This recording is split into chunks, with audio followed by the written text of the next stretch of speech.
In a scenario where a homeowner owes more on their mortgage than what the current value of the property is and is facing hardship and can no longer make payments to the monthly mortgage, you might want to look into a short sale.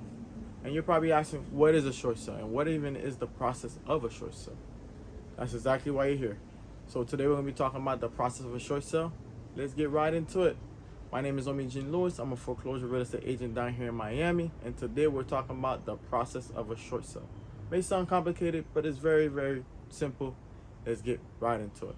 Okay, first and foremost, what is a short sale? A short sale is basically when you owe more on your mortgage than the actual value of the property, and you're facing hard times. You cannot make monthly payments anymore. So the first thing you want to do is you want to reach out to your mortgage lender, the person you have the loan with on your current home, and say, hey, listen, I'm facing some hard times for whatever reason. And the lender is going to make sure that they check you out and see if you are actually facing a financial hardship. There's an entire criteria of that they look at to make sure that you're actually facing hardship. And they're going to be the ones to go ahead and approve you to start the short sale process. Then from there, the next step is finding the right real estate agent to work with. You're going to need a real estate agent to list your property on the market and also determine the right value to place the house on the market. Next step is finding a buyer. So it will be your agent's job to secure a buyer for the property. In securing a buyer, the buyer will be able to agree to pay the short sale amount and also make an offer that is subject to lender's approval. So you have to understand now you're no longer basically the one that's going to be making a decision on what offer to go ahead and accept. The lender's the one who's going to be making that decision because they're already taking a loss and they agree to allow you to go ahead and short sell the property. Next step, submitting the entire short sale package to the lender. So now you found a buyer, they send an offer.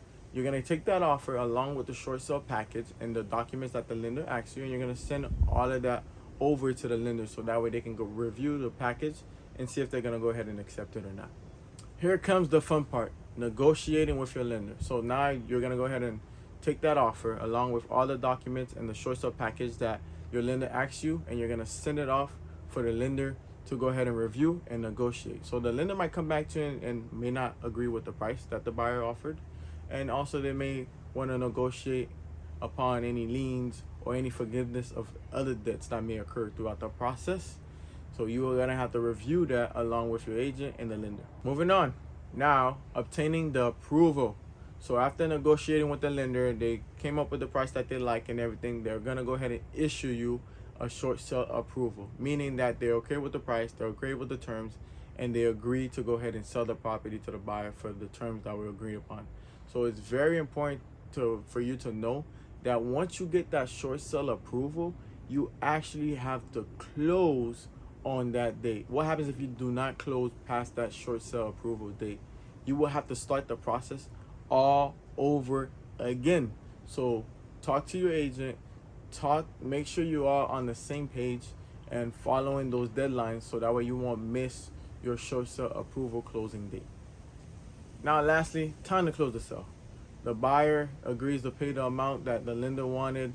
They get the property, the lender removes the lien, and now they're the new owner. And the fact that you are doing a short sale, you're most likely going to walk out at the closing table with nothing in your pocket. Sometimes the lender might give you some relocation fee, but it's not a guarantee. But it's very important to know that now there's a there's a new owner of the property, and you're walking away, and you can go ahead and start your new life. Walk away from the problems that you were having. Now lastly, closing time. The buyer will show up to a closing table paying the amount that the lender agreed to. The lender is going to go ahead and remove any liens that they had on the property and and sign it over to the new buyer, and you get to start over fresh.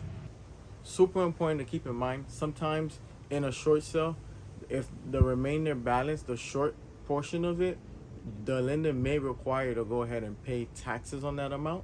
So it's very important that you have a good attorney and also you have a great tax professional. You want to talk to these people because you want to know how to go ahead and handle that. But nothing to worry about. Some key things to walk away with and keep in mind. A short sale may take months, sometimes maybe a year or more. And also, on the forgiven balance, you may be required by your lender to go ahead and pay taxes on it. So it's important for you to talk to a great attorney and also a tax professional, so that way you know how to go ahead and handle those. But no need to worry. If you found this video helpful, please go ahead and share, like, and I'll see you next time for the next video.